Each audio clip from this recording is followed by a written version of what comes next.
All right, everybody. Spoilers for Season 2, Episode 6 of Peacemaker.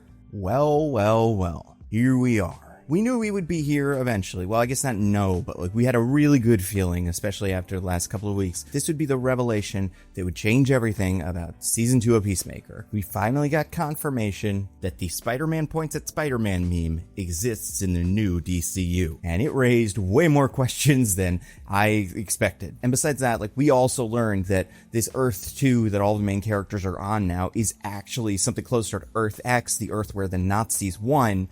We got that revelation, although not as much information as I was expecting. It wasn't until the very end of the episode, which means we only have 2 episodes to go, 7 and 8, before this season of Peacemaker is over, which we'll get to it. I'm maybe not thrilled about, but overall, this episode was very good. And knowing pretty much that if they were going to do this, while I was watching this whole episode, I was like, okay, what's the moment where we're going to get the reveal? Is it going to come early? Are different characters going to find it out over time? I did kind of expect it would be kind of like they did here, where every character notices it or notices something is off at the same time in the show. But part of me wondered, because the way this episode opened, it's Chris, it's Earth 2 Amelia, Earth 2 Dad, Earth 2 Brother, and they're all at some restaurant, and the kids ask for a photo. And there was a second right before they took the photo, and I was like, oh, instead of a thumbs up or a peace sign, are they all going to do the Nazi salute? And that's going to be the first time that Peacemaker realizes that's what's going on. And that's how we're starting this episode. Because actually, I think that would be really fun. Because then we would get this episode where everybody else is coming in and they're like, oh, this world is great. This is so interesting. And Peacemaker needs to, without letting everybody else know what's going on, find the rest of his friends and get him through the door before the Nazis find him. I don't know. For a second, I was like, oh, that would be fun. But then instead, it ended up being this weird photo morph face effect thing, which is very upsetting. And genuinely, for me, I was like, oh, is this something completely different? Are we in a dimension that Chris is just destroying by being here, and the fabric of reality is falling apart? That was very strange. I don't know what they were going for. It was oh, things on the surface may look cool, but underneath there's something weird going on. But as a way to articulate that idea, very strange. I've been trying to note the different moments in the dances, because every dance intro focuses on a different character. The big one that I really liked here was watching Eagly walk up the pile of people. I thought that was pretty cool. And I had asked, I think last week, who is this woman who's dancing in the intro that we had yet to see? Apparently that is Vigilante's mom. This is something people knew. I think we maybe saw her in one of the trailers, but obviously we got a lot of that actress in this episode. So now we know who that is. That's cool. I thought the detour to Vigilante's house was interesting, and it highlights an issue or criticism maybe even I have with this season, which is that I'm not sure what Vigilante is for anymore. And does Vigilante need to be a huge part of Peacemaker? Not necessarily. He could just have been a 1-season guy, and then next season maybe there's another guest star superhero that he has to work with. But the fact that he is part of this season, and outside of other small moments, he's really never put on the Vigilante costume. He's never really done any Vigilante stuff. He's kind of warped into a little comic relief character, kind of playing out an annoying little brother, where in reality, this character is a psychopath who kills lots and lots of people. And we got the first taste of that, besides when he helps Peacemaker get rid of that body, and then in last episode where he mentions only killing Johns. But we got the first look at his humongous room full of drugs and money, and it reminds you oh, that's what this character's deal is. He murders people to do all kinds of crime. Also, one thing we're told in this episode is Argus doesn't know who Vigilante is. That would make sense if Vigilante wasn't busting up all this drugs and money and stuff, but I feel he should be a pretty big player, at least someone that Argus would be more interested in than Peacemaker. He's also not doing a good job of hiding his identity. Argus knew who he was last season. I assume they shared that information with the rest of Argus. I mean, maybe not, but even then, you figure Argus would figure it out. Amanda Waller's got eyes and ears everywhere. Wouldn't she want to know that information? I don't know. Listen, I'm not trying to be poking holes in this whole episode. I just feel last season Vigilante was one of my favorite characters. I loved everything they did. I loved the balance of him coming in with his bizarre energy as Vigilante and as Adrian. And it feels like we've just gotten the Adrian thing. I'm excited for more Vigilante stuff in the future. That being said, stuff at his house was weird. It's sad to watch him be so mean to his mom. This is a trope I am so familiar with, and I cannot nail it down, but there's another version of this trope of the guy who says he has the worst, meanest parents, but once you meet them, they're actually really nice. And the kid is being completely unreasonable when the parents are being so well adjusted. You know who this kind of was like Britta in Community. had this thing going on where like she talked about how manipulative her parents were, but then they were always kind of nice to her. I don't remember if there was like more to it than that, but you know, that was cute. I think the actor playing Vigilante's mom was fun. I think it is kind of funny because I watched this episode a couple times. Looking back, in the beginning of the episode, Adebayo asks, "Are you in?" And Economos answers, "No, I'm not in. I'm just incredibly susceptible to peer pressure." Which is followed upon by the end of this episode when he just tells Augie everything that he could possibly want to know about what everybody's doing. He's like Mustafa from Austin Powers, except he only needs to be asked things once, and that's fun. I like that. I think in general, the reason that the Peacemaker twist works for me, because I have seen some people, when I've been telling people about this theory that like they're in some sort of evil white supremacist or Nazi Earth or whatever, people said, well, how would they not notice that? There would be flags, there would be Nazi stuff everywhere. Like, and I think the thing is, pretty much everybody on this team is like kind of dumb. And I like that about this team, where like if this was a different team doing something like this, like if this was like Loki going to a different dimension, I'm like, oh, he's supposed to be pretty perceptive. So if he missed this, that would be, it wouldn't be like a plot hole necessarily, but it would be like, this is kind of out of character for him. And I'm sure you could write a reason why he wouldn't be noticing that. But even beyond the fact that like Peacemaker's got these rose-colored glasses on, his judgment is very clouded by the fact that he has his brother and his dad. He really doesn't seem to be able to focus on anything but them. And then later, Harcourt and, you know, being a superhero in the top trio. But like even beyond that, this character's just kind of dumb. Adebayo, just kind of dumb. Vigilante, his own kind of strange. Honestly, I'm surprised he didn't pick this out before any of the other characters. But then Economos, also just kind of dumb. And I think that's fun. One thing that I really liked this episode was Adebayo's energy here. I like the idea that Adebayo, while she's going through Vigilante's house, is trying to be not just cordial, but like having fun with it, meeting the mom. Like, I want to find out stuff about you and Vigilante and what this relationship is like. Like, it is good to have a character in these shows and movies who's just enjoying it, and you can enjoy it along with them. I think Red Guardian was that in Thunderbolts, and Adebayo has become that in this season of Peacemaker, just very positive. We see that again when she says hi to the not quite a xenomorph in the quantum unfolding chamber, and yeah, I thought her energy was great. Other character whose energy I loved, Harcourt's energy. I think obviously this episode required a lot of heavy lifting dramatically from Jennifer Holland, but there were also a lot of fun little reactions she had. My favorite was when Vigilante's mom said goodbye, I'm gonna make sandwiches, and Harcourt gave her that little like, just small touches like that grin. I loved it. Also loved everybody trying to stuff their pockets with money. Very fun. I love that even Harcourt does that. Again, because they're all broke. Except for, I guess, I don't know what Economos' situation is, but the other two are quite broke. So getting stacks and stacks of cash is like something they would like. One thing I did notice, Vigilante mentioned sewer gators. We also get another kind of like sideways allusion to the idea of Killer Croc existing in this universe. That's fun. You know, I don't know, cute. But then they're covered in cocaine. They don't get superpowers from it like Harley Quinn does in Birds of Prey. It is plot relevant though. I like that it came up later. When they go through the portal, this is where we get the introduction of Rick Flag this episode. I think it's very interesting how much emphasis he has put on the idea that not only is it important to get the portal out of Peacemaker's hands, because Peacemaker's just some guy. The portals are very important and very dangerous, as we've seen in Superman, but also is this going to be important for the world. Now, part of me thinks that does mean he wants to take alternate universe Rick Flag Jr. out and bring him over here. But I don't know. That doesn't feel like the way he's described. It feels like he wants to do something that's kind of sinister. Maybe like he wants to use it as an energy source or a jail or something like that. Like it feels like there's something we're going to learn he wants to do with the quantum unfolding chambers. We're like, oh no, that's bad. He shouldn't be doing that. But I don't know what it is. Everybody goes over to Earth 2. I think it's very fun that John Economos calls Peacemaker from Earth 2 Reverse Peacemaker. I don't know if that's because that is just the way you describe a guy from another universe, even though that's not really what the Reverse Flash is. He's from like a different time period, but either way, cute. Then we got the introduction of David Denman again, playing Chris's brother, Keith. But I think the snow globe line was funny. Just that very clunky. You know, you shake it and then snow comes. Funny. But I loved as Harcourt starts going through this universe, because she is probably the least dumb member of this team.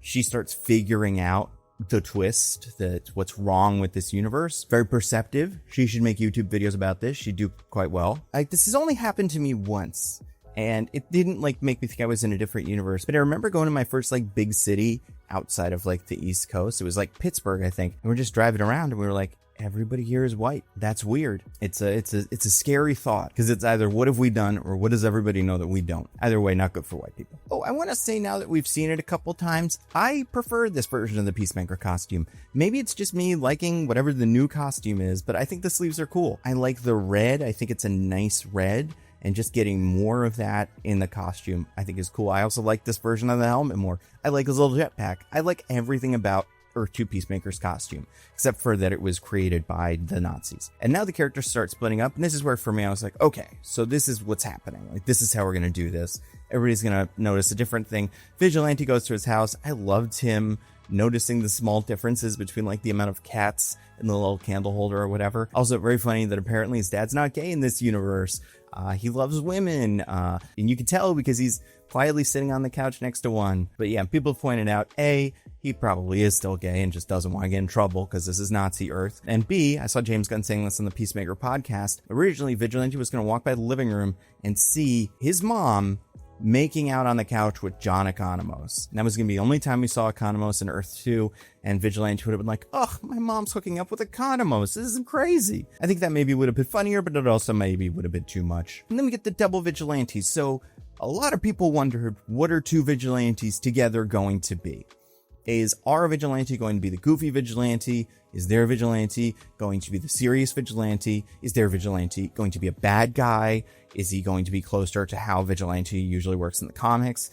And we see very quickly there's that reaction, and the face changes to silly, and it's like, oh good, he's the silly one. Oh, this is where we learn that the Spider-Man meme exists in that universe, which is interesting considering the Spider-Man meme came from a TV show. It's not like a comic thing. And you're like, well, that makes sense. They would still have Spider-Man in this universe. Yeah, would they though? Because Spider-Man is very famously made by at least one Jewish creator, and two who I believe enlisted in World War II against the Nazis, a war I would assume in this universe they lost. Now, it could be that in this universe the Nazis did lose World War II, but later on they like took power again, maybe even quite recently, and like that would kind of explain how the character of Spider-Man exists, how he got a show on TV, and then became like a big phenomenon, because I do think the existence of Spider-Man, even in a world where the Nazis won the war, I think that can be explained. And I saw Nick talking about this in the Nandovi Movies Book Club, just this idea that maybe Spider-Man on this Earth is not like a famous cartoon character, but more of like a revolutionary figure. Maybe the creators of Spider-Man joined the Sons of Liberty, this resistance movement that apparently exists on Earth too. And Spider-Man is the mascot of that. That way, both Vigilantes would be familiar with the meme and Spider-Man, even though their Spider-Men are very different, but they don't know that. But then, like, did they make a cartoon? Like, maybe they made a cartoon. Who knows? We also get the revelation that Pokemon exist in this universe.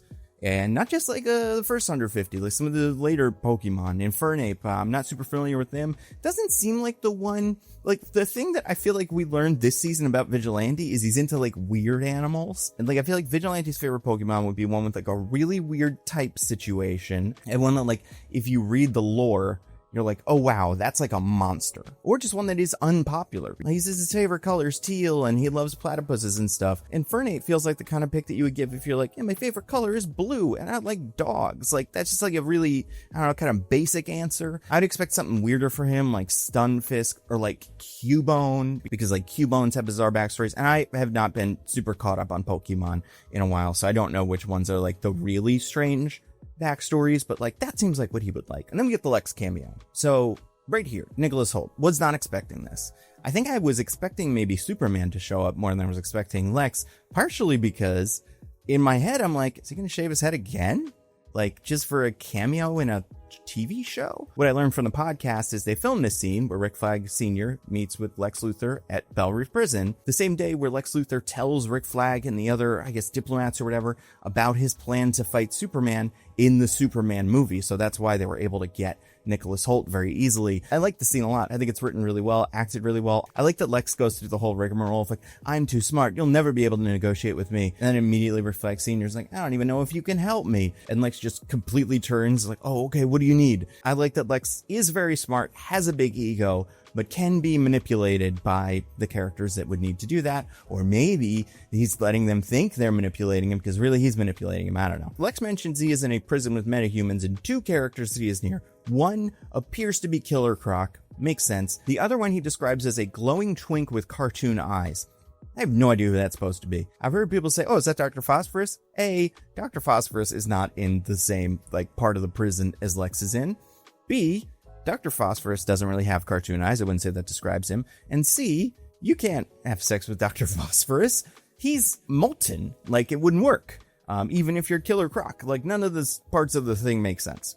So, I don't know what character that's supposed to be. I'd love to hear if you guys have some suggestions of who you think that could be. You know, like characters that glow. You've got like a lot of the Green Lantern characters sort of have a glow. Atomic Skull kind of glows. I mean, like Dr. Phosphorus is a good example of a character who glows, but I don't think that fits. Like cartoon eyes, it's like maybe it's an imp, maybe it's Mixie Spitlick. I'm sure by the time this video is out, people will have many theories about who this is supposed to be. I think there's a good chance it's some super out of left field Legion of Superheroes character. I just don't know. And Lex is offered an opportunity for redemption outside of getting transferred to a different prison. And opportunity for redemption, it feels like this is the hook that James Gunn has been talking about that's going to get us from Peacemaker Season 2 to Man of Tomorrow, the movie. It seems like it's a Lex and Superman team-up movie. So if Lex is able to get in the good graces of Argus, and as I said that, I'm like, good graces of Argus, that is a phrase that keeps coming up on this show. And it's not a strange phrase. It's just like, now I'm saying it, so that's not whatever. But now I think we have a path to get Lex to where he needs to be for that movie. I think there are some other things that happen in this episode and that could happen in the season that could also tie into the movie. But for a while I was kind of wondering like, well, how is this? But now it's like maybe this. Oh, really tiny detail thing I recognized here. I think Freddie Stroma's accent is great in this show. I never got the sense that he was British, but this episode was the first time I heard him and I go, oh, he is British, is when he says, Christopher Smith. Not that it sounds British, but that inflection sounds British to me. I feel like the vigilante we're hearing would say Christopher Smith or Christopher Smith, but not Christopher Smith. That's the British version. And, you know, during all of this, we're getting Peacemaker and Hardcore talking about how they're in love. A really, really good scene.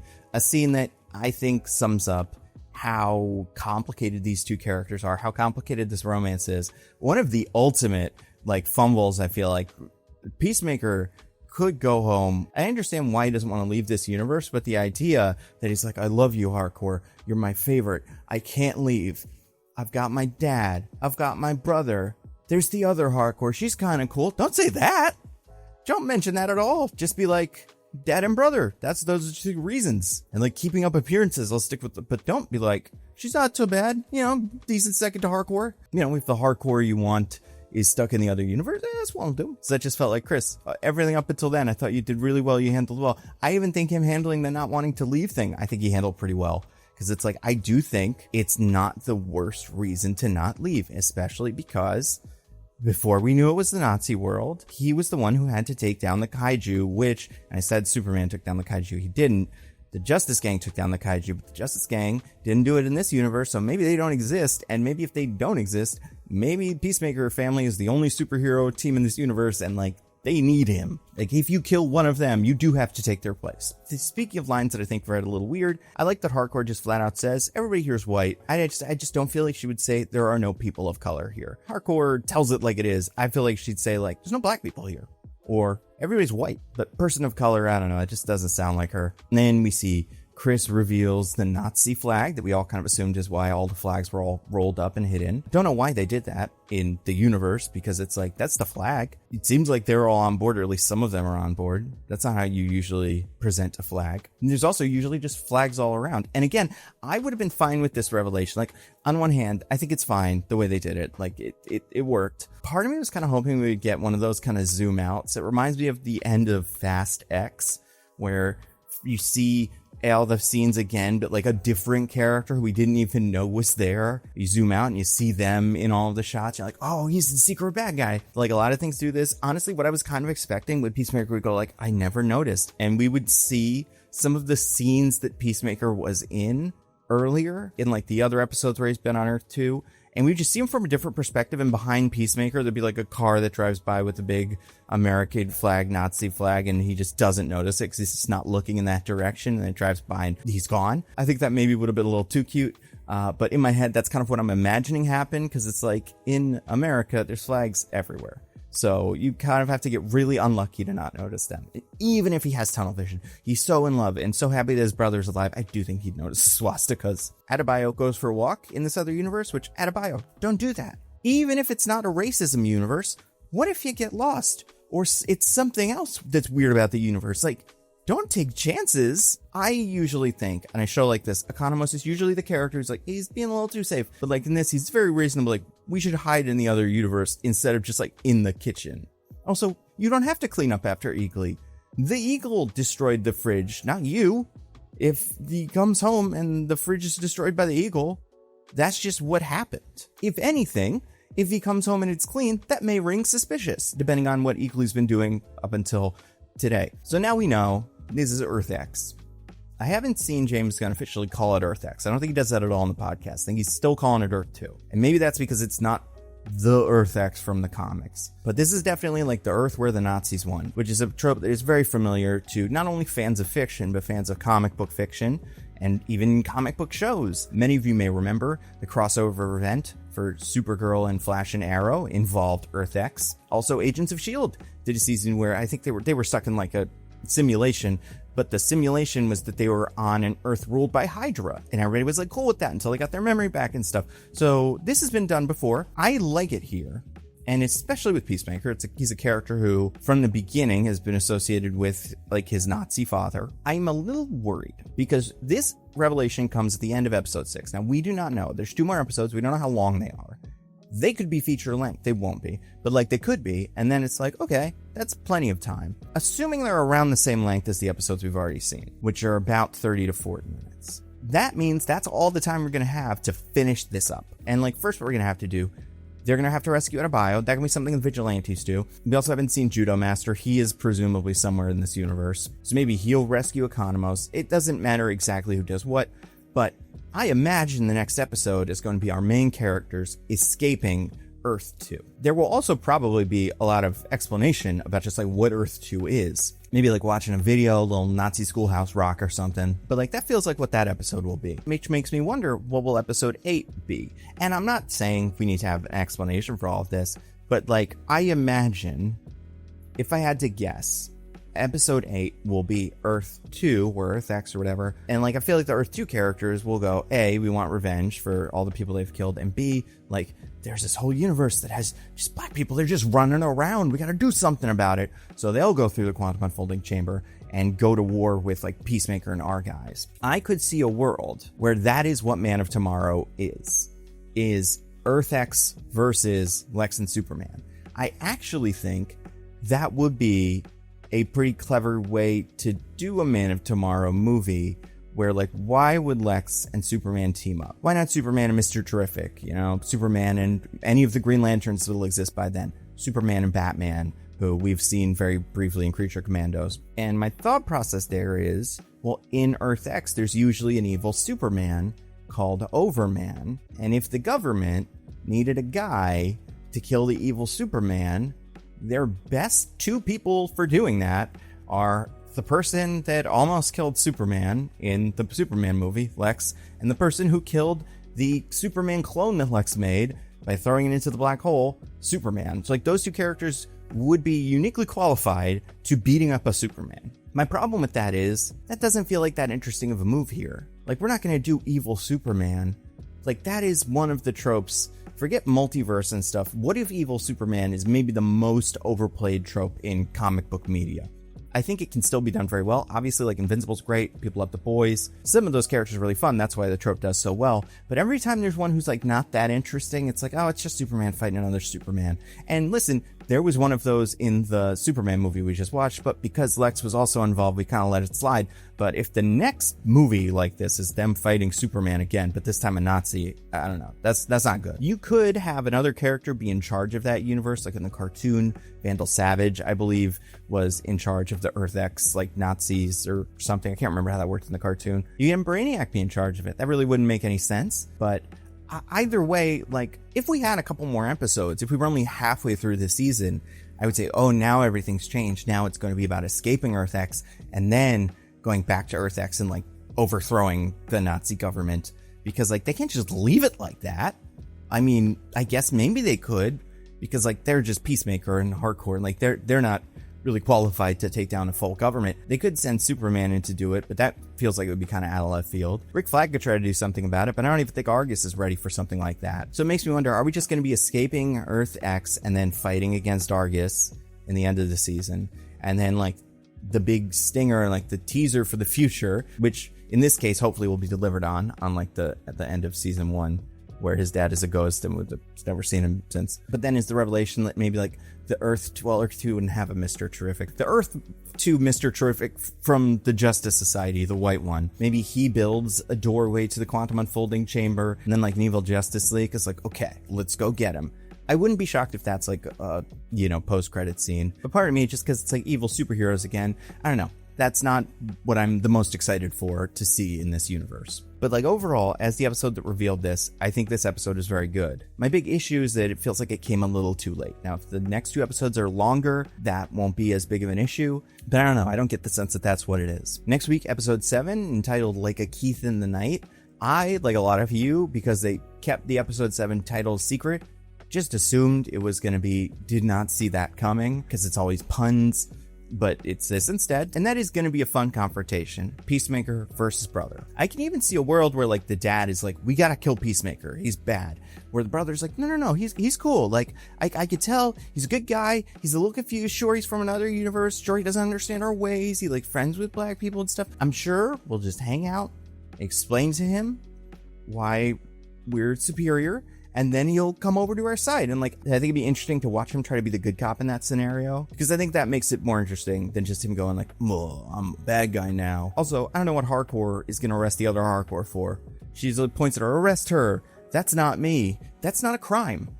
Being a different person, if you're not the person that you said they were. I guess it's like impersonating her, but like she is Hardcore, so I don't know what you want. For people that ever get into another universe, you have to go to the other universe, feel it out, make sure that they're all not Nazis. But if they are, then you want to find your doppelganger and immediately pretend to be them and accuse them of being a doppelganger. Now, there's a high risk. Maybe they'll put you both in jail, but at least then the doppelganger can't do it to you. So, James, I'm looking forward to the rest of the season. I'm excited to see where this is going. I trust you. Everything you have made, James Gunn, has been really, really good.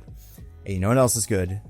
Nebula. Because Nebula, as I'm sure you know by now, but if you have not heard of it before, is a subscription streaming service that me and a bunch of my YouTuber friends helped to create. Is a platform where we're free to not have to worry about the algorithm. I put all my videos, my Nando V Movies videos and my Nando Cut videos up early. So if you want to see my next video now, which is about the Serpent Society in the MCU and why that's kind of a mess, you can watch that early, or you can wait until it comes onto YouTube in like, I don't know, like couple weeks, a month or whatever. Like, who wants to wait? It's fun to watch stuff now. This video was early on Nebula. You can watch it, maybe a couple hours early, but still, all the videos early, ad free. You can download them on your phone, so that's nice. You don't have to worry about like taking up all the data. But then the most exciting thing right now is our production of Nebula originals. So these are like movies, short films, plays, documentaries. These are all created by Nebula. So these are our people. These all tend to be projects the creators are really passionate about, and we're able to put out like some really cool stuff. Patrick Willems has a short film coming out very soon that they just put a teaser out for called The Dinner Plan, which like, it's not out yet, but like I've talked to Patrick about it. It's very fun. I don't want to just like tell you everything about it, but like it's cool. And it has people you definitely recognize, like John Hodgman is in it, Zach Cherry is in it. And then we have another show coming out called Subliminal, which Patrick directed an episode of, which I wrote an episode of. It is an anthology. You will see so much stuff for it in the future. When the trailer is out, I will be sharing it constantly. But if you want to, A, see all our videos early, get access to all of that, and B, help us creators make all this cool stuff that we could not make by ourselves, give Nebula a look, because it's great, and it is a steal at $60 a year or $5 a month. But if you go to go.nebula.tv/thenandocut, you can get a year of Nebula for $36. That's just $3 a month. It is an incredible deal. Go check it out now. See you next week. Stay safe, everybody.